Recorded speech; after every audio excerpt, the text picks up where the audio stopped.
लिया से मुंतखब होने वाले ज़िलाई चेयरमैन मलिक उमर अली औलख के डेरा पर मुबारकबाद देने वाले कारकुनान का तीसरे रोज भी रश लगा रहा।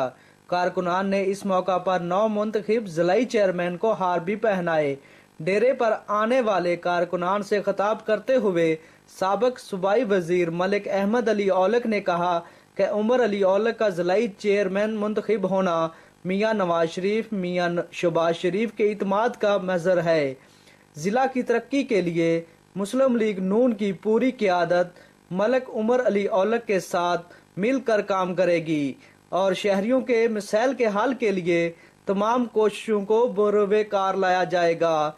नौ मुंतखब ज़िलाई चेयरमैन मलिक उमर अली औलख ने कहा कि मेरे ऊपर भारी जिम्मेदारी ऐद होती है जिसको ऐसा अंदाज से सर अंजाम दूंगा और जिला की तरक्की के लिए दिन रात कोशा रहूंगा।